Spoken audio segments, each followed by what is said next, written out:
আজকে তোমাদের সাথে শেয়ার করব বিল্লু বাচ্চাদের এই গরমে বা অল টাইম জল খাওয়ার কিছু টিপস। তো দেখো, আগেও আমি এভাবে একটা ফিডারে খাবার আর একটা ফিডারে আমি জল আমি এইভাবেই পাশাপাশি রেখে দিতাম। তো এইভাবে পাশাপাশি রেখে দিতাম, তো ওরা কিন্তু কেউ খাবার খাওয়ার পর ওরা কিন্তু এখানে জল খেত না, ওরা এই ঘর থেকে হেঁটে চলে যেত আমার ওয়াশরুমে। দেখো, এই গরমে ওদের জল খাওয়ানোর একটা উপায় বার করে ফেলেছি।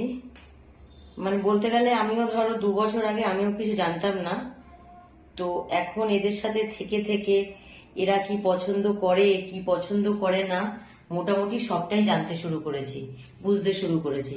তো দেখো, খাবারের জায়গায় আমি পাশাপাশি আগে জল রাখতাম, তো সেই জল ওরা কখনোই খেত না।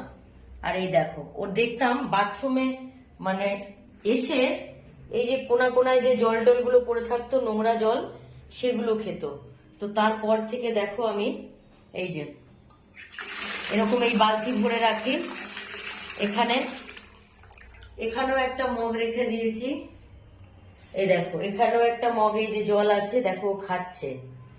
এই জলটা কিন্তু যদি আমি ওর খাবারের পাত্রের পাশে জলের পাত্রটা দিতাম তাহলে কিন্তু খেত না। আর এখানে দেখো, এখানেও একটা স্টিলের বাটিতে জল রেখেছি, এখানেও একটা কাচের গ্লাসে জল রেখেছি, এখানেও একটা বাটিতে জল রেখেছি। মানে ওয়াশরুমের কোনায় কোনায় আমি জল রেখেছি। আর যখনই আমি ওয়াশরুমে আসি, এই যে আবার করে জল নিয়ে এই জলগুলোকে চেঞ্জ করে আবার নতুন জল দিই। প্রত্যেকটাতেই সেম, দিনে 4 থেকে 5 বার এরকম ভাবে আমি যখনই ওয়াশরুমে আসি তখনই এই পুরনো জলগুলো চেঞ্জ করে ফেলি। কারণ যে জলগুলো বেশিক্ষণ জমে থাকে বা যে জলগুলো বেশিক্ষণ রাখা থাকে সেগুলোর ওপর সাধারণত ধুলো পড়ে যায়, যার জন্য ওরা সেই জলগুলো কিন্তু খায় না। কিন্তু জল খায়, এভাবে আমি দিচ্ছি। তো আগে আমি জানতাম না, আগে আমি খাবারের বাটির পাশেই আমি জলের বাটিটা রাখতাম, দেখতাম কখনোই জল খেত না।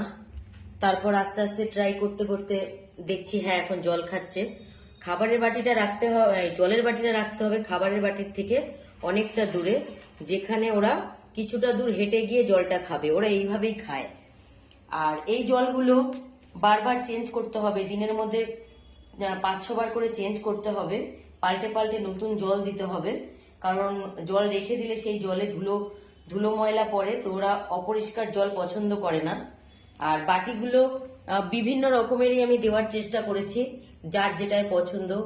স্টিলের বাটিও দিয়েছি, আমি কাচের গ্লাসেও জল রেখেছি, ওখানে প্লাস্টিকের বালতিতেও রেখেছি। তারপর এখানে বালতিটাও আমি ভরে রাখি আর মগেও রাখি। এবার আপনাদের মনে হতে পারে যে এত জায়গা থাকতে আমি ওয়াশরুমে কেন দিচ্ছি। হ্যাঁ, আমি আগে ওয়াশরুমে জল রাখতাম না, আমি ঘরেই রাখতাম। এই যে দেখো, ওরা কিন্তু বদলে বদলে জল খাচ্ছে। ও নিজে থেকে প্রথমে স্টিলের বাটিতে জল খেলো, এখন কাচের গ্লাসে জল খাচ্ছে। তো হ্যাঁ, যেটা আমি ওদের আগে ঘরেই জল দিতাম, তো দেখলাম ওরা ওয়াশরুমে এসে ওরা যে জলগুলো পড়ে থাকতো, নোংরা জল, তো ওরা সেগুলোই খাচ্ছে।